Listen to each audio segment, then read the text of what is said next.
GeronimoJak is back. Welcome back to the PCC. We just saw No Communications beat out Zero Grid. And before we get into introductions, I have one thing to say, Lance, and that is deal with it. You called me crazy, but I told you the Wombo Combo team doesn't always win if they can't get a Wombo Combo off. So that's the situation there. I'm here today now for our next game with Manofclass and SpookyMars. How are you guys doing today? It's fun to see Morigesh get value. That's all I'm going to say. I'm here for it. And I think Spooky was laughing along with me. I think we were definitely both enjoying the fact that global ults are in the game and they're here to stay. Yeah. Spooky, you're muted in I can't hear. You're muted in video. Well, Spooky is figuring out his audio. I was gonna say I can start trying to improvise and impersonate. Can you lip read? Spooky, but I'm not gonna do the thing. I'm not gonna do the thing where I'm pretending to be someone else. I don't think that's very classy. But yeah, I mean, you were watching as well, Geronimo. Of course, we're looking at it, two teams going at each other. You said the Wombo combo doesn't always win. Right. And I think that's just also like a really good development for the scene. Like we see this time to kill change, or at least the intended time to kill change, come through for the patch this week. And Wombo combos have always been that thing. Like if a Wombo combo goes well, the time to kill is obviously pretty much zero because you just instantly delete things. And maybe that's also been a pretty good factor to how this is now developing, where a Wombo combo won't always guarantee you those kills even if you're ahead. Yeah, and Spooky, can I get a quick mic check out of you real quick? Yeah, I think I might have fixed it here. You got it. There you go. There he is. We do a little bit of audio trolling every now and then. It wouldn't be PCC Cast without it, right? For sure. But yeah. So as we were talking about, when you have the Wombo combo, sure, they're great, like you said, but when you put all your eggs in one basket and then you drop the basket, or an egg falls out, or you get picked, you can't use that cohesion that you thought you had, and then starts to let the other team, you have one job.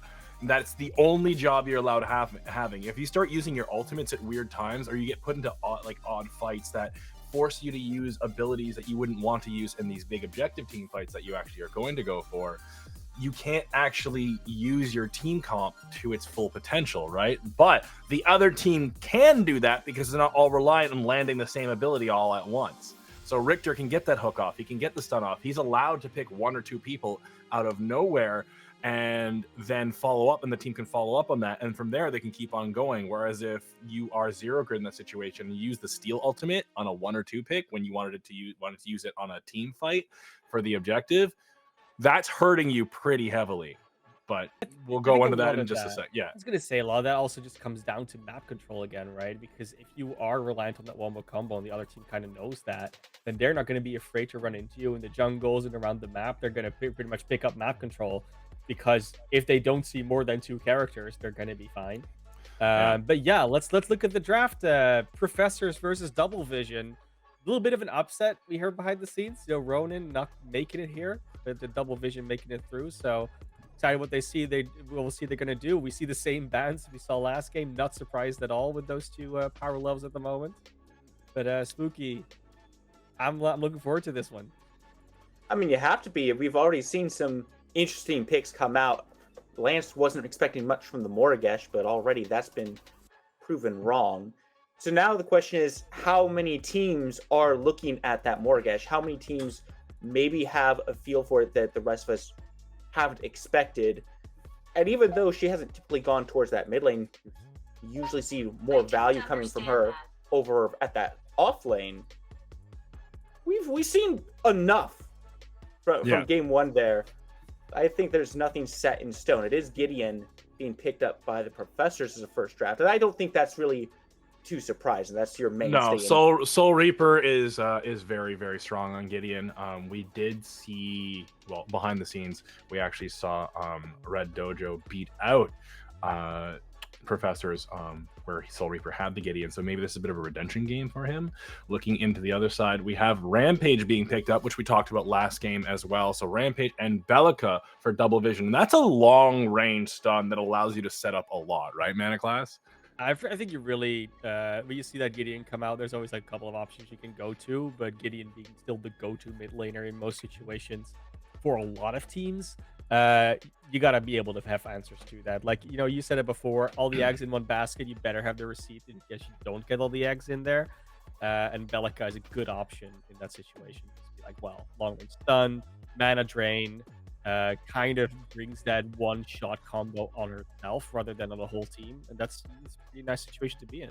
And we're actually seeing a bit of a repeat of the last draft as Muriel and Kira comes through. We just talked about wombo combos for a solid 5 minutes, and we're seeing exactly that pull through. Now, hopefully professors will be able to, tighten up the game a little more than what Zero Grid was capable of doing at that time.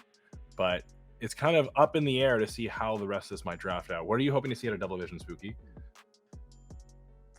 I'm hoping to see another Morgesh, quite honestly. We've already seen it go pretty well into a similar draft before. Now, Double Vision probably wasn't watching that game too closely. They probably had their own things they're thinking about. You're not going to just pick something up because you saw it do well in the previous game.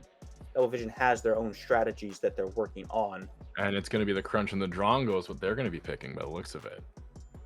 I like that. I like this Drongo, especially into this Kira, because one of Kira's best abilities is just the fact that she can dash. Not a lot of ADCs have good mobility. So Drongo just throwing the gag grenade down and stopping some of that mobility coming out is massive. It can also shut down the shielding coming from Muriel. There's a lot more kill potential just because of that silence that he can put down. Yeah, I think as well, something that I'm worried a little bit about currently at the professor side is the health pool. Not a lot going on in that situation. Muriel's really got to get those shields up.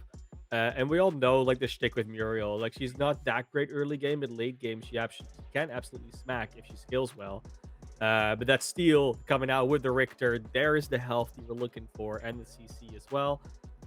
Rounded out team, nothing much to be worried about just yet. It's going to come down to execution for professors for sure. I do think picking the Richter up on the professor side was the smart thing to do, because on Double Vision, you want that gag lane with Richter and Drongo. However, they're able to flex that out, and they're going to go Faye instead. So that's going to be a Drongo and Bellica duo lane, along with Faye in the mid lane. So that is a nice little round out. I think both team comps look relatively even. Once again, all the eggs in one basket versus a team that might be able to flex a little more and do a little more around the map, right? They're not so reliant on being together. I think because we've got the Richter in, there is a little bit more ability for sort of like solo pickoffs to find that extra one target. So there isn't as much reliance as there was in the last game where they didn't have that. They had the Richter against them.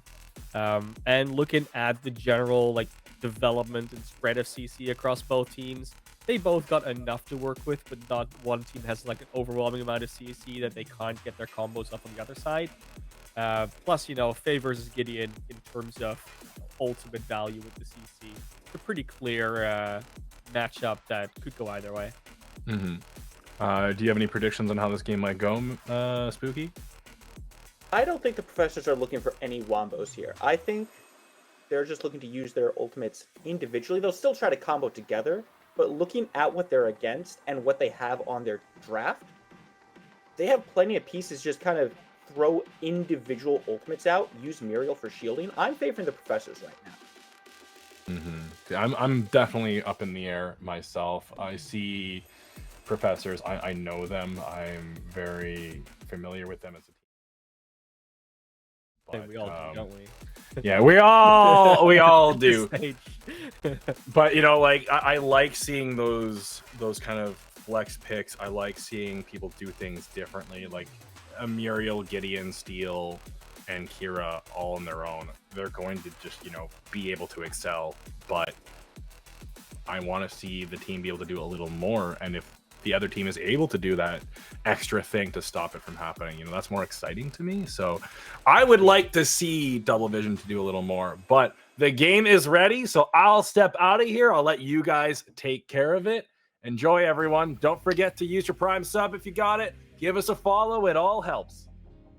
For sure. Well, thank you so much, Jack. We're going to get into it, Spooky.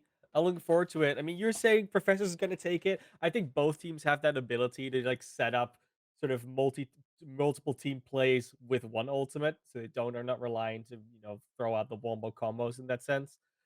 So we might get into like this war of attrition thing where one team throws an ultimate and the other one does, and the other one does. We get like these layers in a fight. Then it's all about timing. Who started? Who ended it? Does someone get stunned before they can use their ability?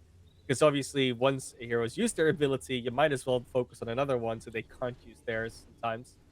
But yeah, I mean, so much to talk about, so much to look at. And luckily, with the time to kill going up, we should have more time to do so.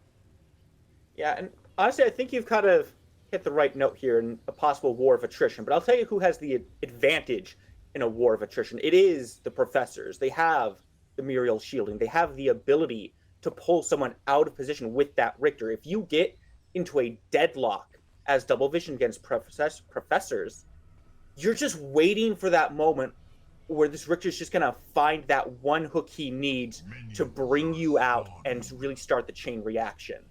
Double Vision has to be very careful about their position because they do have some long range options, obviously. They do have Faye who can kind of punish someone for grouping up. But the professors don't have to group up. There's no one on the side of Double Vision that's forcing them to do that. Whereas they just have someone that they can catch out. Professors can take a lot off of a single pull. And they also just have a little bit of a tankier team in general. Just from the base stats, they've got this Richter, they've got the Steel. Over on Double Vision, you've got Rampage, who can get pretty tanky. You look at this Crunch, and yeah, he can go in, he can sort of pseudo frontline in that he's diving, but you do want some damage on that Crunch. You don't want to be building a bunch of tank items there. So you're wondering, how does Double Vision start these fights? How do they actually get in there and find themselves an advantage? Is it going to come down to the lane phase for me? If Double Vision can actually get Hossie ahead on this Crunch, that opens up things a lot for them. Have Rampage make some rotations over there. I think that's Double Vision's key to victory. Yeah, I mean, Hossie already losing at least the level 2 push, so probably going to have to play a little bit back in the lane for now. I'm looking more at the duo lane, actually. I think that the pressure that you can put on a Muriel combo in the early game should be able to put your duo lane ahead without ganks interfering too much. So that is where I think their power is going to come from. This Drongo is going to potentially not be turned into a hyper carry per se, but definitely is going to start hitting hard, more so than Kira is going to have to. Drongo definitely has a lot of potential, and like we talked about on the draft segment here, there's some real kill potential from the professors. Gag Grenade is an underappreciated ability, is what I'll call it. You look at it, the damage isn't super high, but the fact that it's just this AoE silence that persists until you get out of dodge and get out of there is really powerful. It stops Muriel from being able to keep Survivor TV alive with the shielding. I expect a little bit of attention there. But take a look at IDOC. Yeah, IDOC's coming in already, and they've got the 3 advantage as well. They're going to be really careful here. It does get stunned up before they can throw the hook out, so Silver is going to be making that play happen. There's the level 3. I think, we got the Rampage coming in. This is going to be potential 3v3 lockout, but I think they're going to just be staring at each other. Just a little bit of a standoff, but not actual damage being exchanged between the two camps. But once again, not so much in the XP range, but definitely in the health range, it does look like 2V1sion, Double Vision has the better chance here in the duo lane, provided that, again, the gank interference becomes rather level in the end. Okay. It's always a tricky thing gauging your health advantage against a Muriel. It really is. At first look, you're like, Survivor's at half health. I'm like 3/4. The IDOC is right back here. It's hooking time. Oh, chain hook misses. Never mind. Again. Unfortunate. I mean, hey, there's a reason why we say 0-0 in the top of the screen. It's the amount of hooks that both teams have hit. And only one team has one. So, sometimes this is how it goes. I can't believe you just did TJ like that. I can't believe you just did him like that. That is dirty. Class. That's dirty right there. But it's not dirty as the gold buff. That's going the way of Double Vision there. A little bit more of an advantage for them. That's really the main thing that you're fighting over when you get pressure in this lane. If you can force the enemy duo lane back, you pretty much got to be on top of that gold buff. Because at the first take, it's not that much. kind of whatever. Let me draw your keep attention to the building mid that lane thing as up. well, by the way. Mid lane going pretty good for Gideon at the moment. The level 5 we're being hit. Phase a little bit behind. It's going to hit it now as well, obviously. But, you know, it's going to happen. And there's the gank that follows here on the mid lane. Also, the Gideon does get the Rift away. Follow up from theirs, but we'll be able to actually get the value there, obviously. Under your tower, you're going to leave that Gideon alone. He's still got the flash tap ready in case they need it.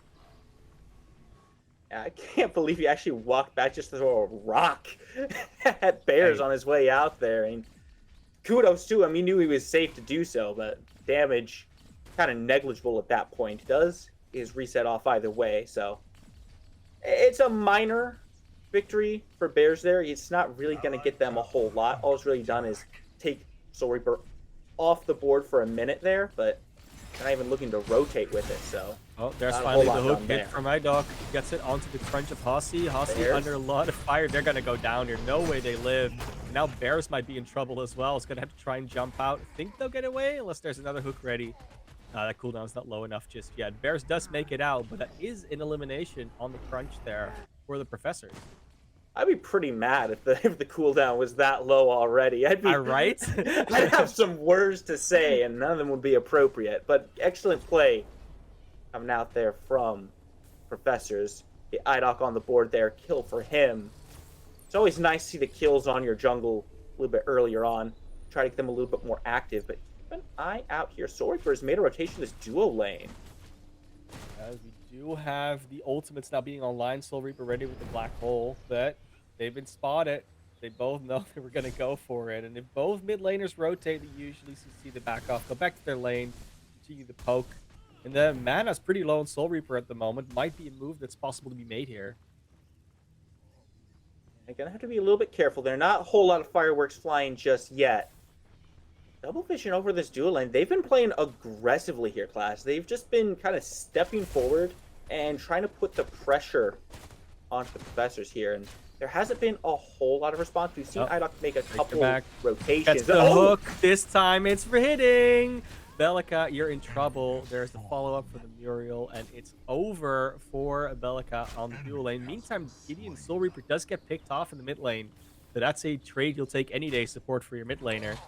But gonna be a little bit tricky in the dual lane for now before Bellica is back. That being said, though, I don't think you're backing off at all if you're the Drongo. With the Muriel on the side, see it happen on the mini-map. A little bit of pressure. I think they'll be fine, but still a tricky situation to be in. A lot of damage coming out. No, they won't be fine at all. That was not what you wanted to see if you are double vision. This gave that advantage to the dual of the mid lane kill away. Oh boy. And another ult from iDoc. They were missing a couple hooks early on, but they are warm now, Spooky.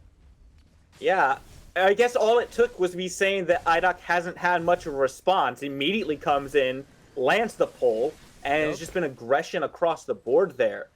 A little bit sus from Drongo there, taking the 2v1 into the minion wave, but Professors aren't going to complain about that. They've taken every advantage they could find in the last, 45 seconds?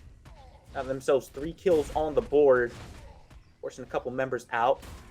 Professors are feeling good right now, but we haven't seen any rotations toward objectives so far, and that's really going to be where the game starts to break open. Regal taking a beating right up, down. Yeah. Are you sure? You're not going to get away from that. Oh, no mana, though, for Hossie. It's just going to be basics. Maybe one ability is too far away. The range just got out of it. And now there is a... Oh, no. Hossie, you got to either go for that kill. Blinks past, maybe tries to get away from it, but that range is huge. The hook comes back. You're not going to get out of that at all. That's going to be a free elimination for the Richter. Another jungle elimination. And, yeah, they definitely heard us in their ears, Spooky. Maybe there was a little bit of a delay on, but they got the message. They got to hit abilities, and that's all they're doing at the moment. Yeah, and to answer the question, yes, Regal was very sure about the up-down, knew exactly what he was doing. Excellent read on the mana. Hossie had nothing to do after that. It really was just the perfect bait from Regal to make sure iDoc could just come in and clean things up. Really is just clinical from the Professors, and this is kind of what we've come to expect from them at this point. We've seen them time and time again. These are players who play confidently. Now look at this from iDoc, just waiting for Bears in his jungle. That's another ultimate off. Follow up from the Gideon. There's a jump away, but of course you got the rift open for Soul Reaper. This goes back on, and Bears just pulled back, blinked back. Every single time you think they're out, they're getting pulled back in. This time they might be, though. There's the big rampage we all know and love, just smacking away and around, and the rest of the team has showed up.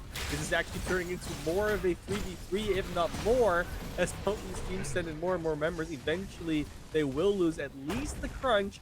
Eden might get followed up on. They are trying to get away here on the Fae, might be able to do so. Should get under their tower, but the tower might not save them. Soul Reaper super low trying to go after that. They might go down themselves. They do indeed, but so does Eden. They trade it 1 for 1. I think they went down to a tower in the end as well.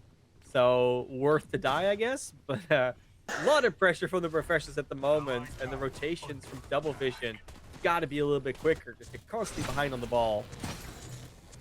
I'm gonna say not worth on the side of the professors there on the dive. Yeah, you killed Eden, but you lost Soul Reaper for it.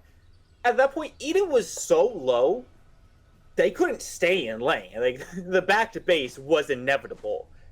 If they lazy back, you probably kill them by just shoving the minions in. If they don't, okay, they're losing a bunch of XP and gold. Like, it's a win-win there. The only losing play is to give them gold in exchange for their life, and that's what professors did. Unfortunately for Double Vision, professors are also in a position where they feel pretty okay doing that. They are just kind of hitting the gas and running at Double Vision, but Double Vision runs back. They got him. There goes the Gideon. Probably made a bit too much aggressive of a movement play. That got punished for it. Good stun up from Bears, undoubtedly a part of it. Maybe Eden didn't even have to use the ults. Pretty good. And they're going to instantly go for the Fangtooth. They know the mid laner's gone. They don't have to be worried about that wombo combo black hole coming in. So this one is going to have to drop really quickly, just in time for them to continue the game afterwards. But they needed that. It's a good time to get this win, because they don't have to worry about Fangtooth for a little bit.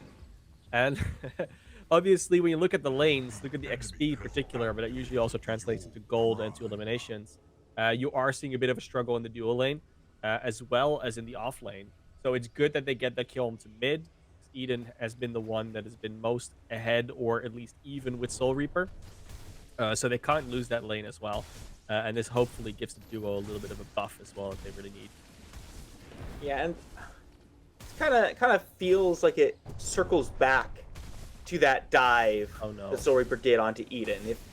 If he hadn't done that, he would have been able to farm up, get a little bit of an item advantage, not get caught out there, make a play around the Fangtooth. In fact, I don't think it even goes that far. If Soul Reaper doesn't die diving Eden, Professor probably could just go straight to Fangtooth and take it there. Instead, they've given Double Vision opportunity to come back into this game.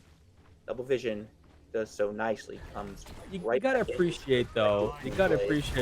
Even with that Fangtooth going down, Professor still making a move on the map. They went after Or Prime, so that's currently on the Richter running around. He's a purple boy. And Hossie does go with the Fangtooth, gets slowed by the shield, and the blink is out from Regal, but that was really close to elimination. Hossie will be able to get a lot of free XP at the moment on that part of the map. Barely lost any mana or health. That's gonna be a happy camper. If you don't get the elimination, that's a really good push on the steal. There's Adok straight onto Eden. Will get the ultimate off as well. No follow-up from Soul Reaper, though. They were a little bit too far away, and they weren't gonna teleport in, obviously, for that one. A little bit teleported for this one.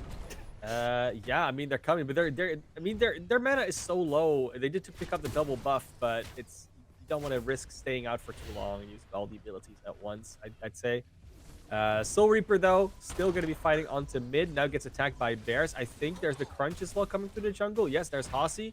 Eden to still stay a little further back, but if they get the opportunity to throw that seed down, they definitely will. Soul Reaper's got it back to base, though. They're out of mana. They're out of life. They're out of plays at the moment. The dual lane is getting pressed in a little bit by pressers. I can't believe he stepped forward to throw damage at Hossie. I mean, Soul Reaper is just unfazed by anyone that he looks at. And he gets away with it too, so why not? Gets himself back to base, reset. Feels good there. Feels like Double Vision need to be more willing to punish these movements. Fiverr tries to punish. Strongo not able to find too much there. Across the board, it's just constant skirmishing. I do have a lot of pressure on that Reaper? steal in the off lane. Now get a bunch of extra members coming out. Hossie will go down to the support of Soul Reaper, and Mr. Guru, Muriel'd in, as we say.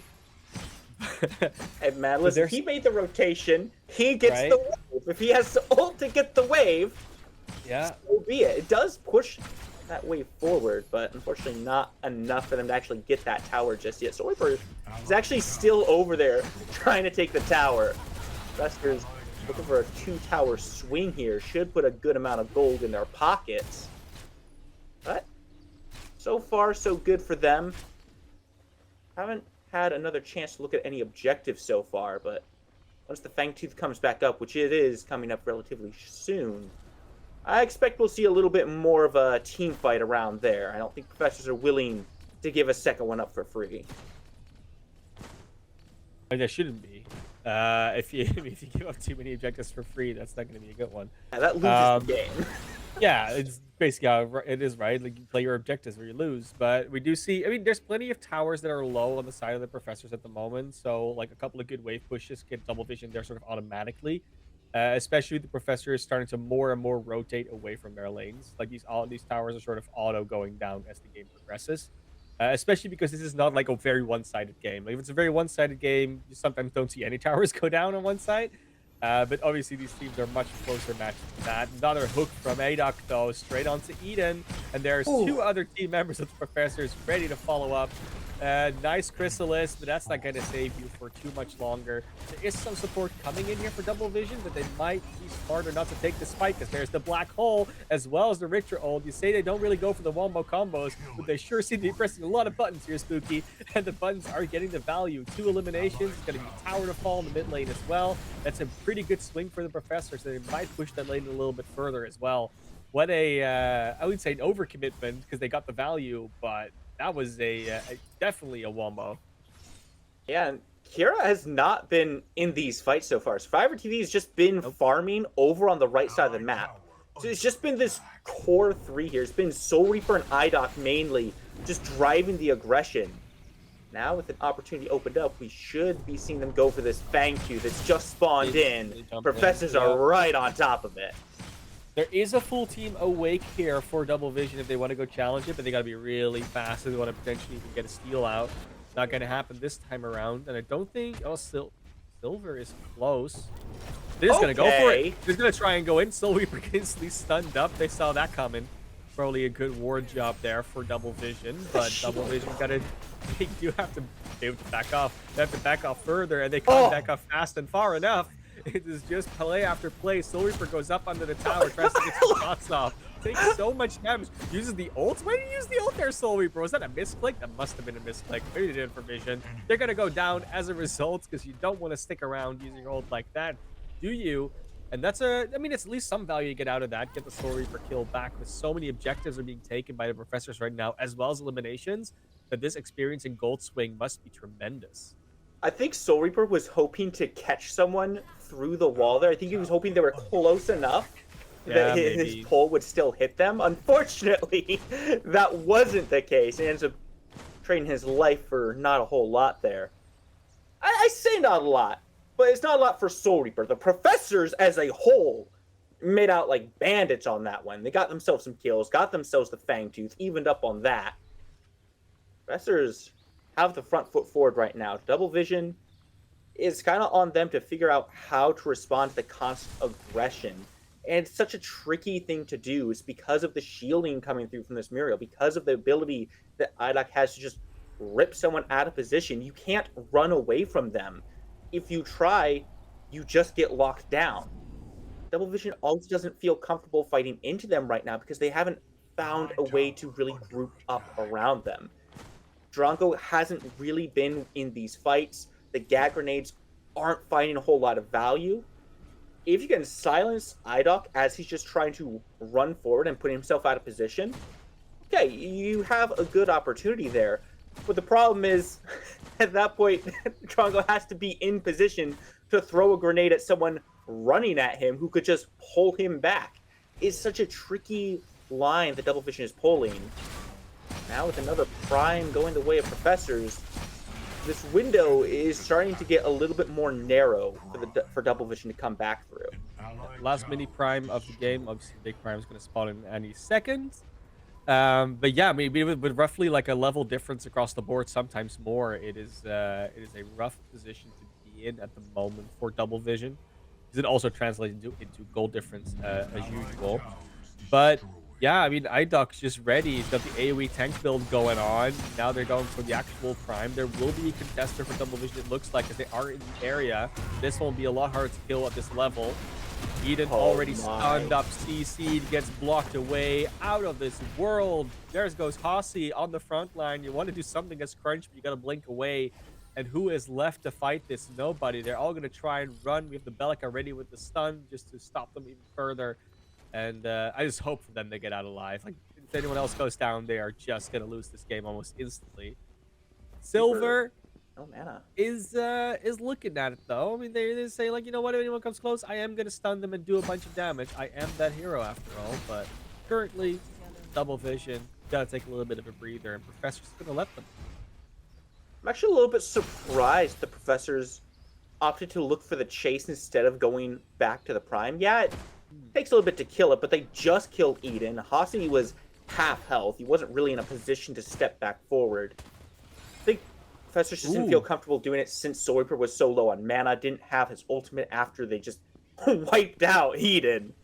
Yep. And it's just weird that Eden was that far forward by themselves. Right? Like, yeah, Professors are on the Orb Prime. Yeah, you kind of want to look to do something about it. But you're the squishiest member of your team with no mobility. And oh boy, Soul Reaper just keeps going forward. They're just looking for the kills, and class, they find them. They do indeed get the Bellica out of it. I mean, Silver was sort of poking and prodding for a long time. But you'd think you'd be sort of okay in your own jungle. And the answer to that is a resounding no, as they also almost find a rampage here. Has to use the ultimate just to stay alive, and that's not what you want to see. You want to engage with that, sustain through a fight with that, not sustain through not dying with that. That is not what you want to do at all. Tier 2 tower gonna go down here. Another turret falls. And with only 2 more turrets and 3 inhibitors alive, they're gonna have to find something on the other side of the map. Double Vision is to find some form of objective, some form of aggression punishment. They're not able to do so as the next Fangtooth is up. Honestly, Well, any second. There it is. Yeah, there's really not a whole lot they can go for right now. Like, they can't really just shove a lane down and take the tower. They need people over there. They can't just ignore this Fangtooth. There is a world where they try to rush or prime, but that window has passed. They no longer have that opportunity anymore. Keep an eye on that map, though. Professors still lurking around that Fangtooth area, making their way across to the river. I wouldn't be too surprised to see them go for this Orb Prime themselves. It's a question of, does Double Vision feel comfortable stepping up and trying to defend it? I think at this point they kind of have to be. They're not so far behind in levels that they can't do any fights. They just have to be more conscious about their positioning. That's been the big thing that's been killing them so far. They need to make sure their front line is actually in the front and not their backliners. Rampage Bears being the only one to do so. It's not an easy job. I definitely make it sound easier than it truly is.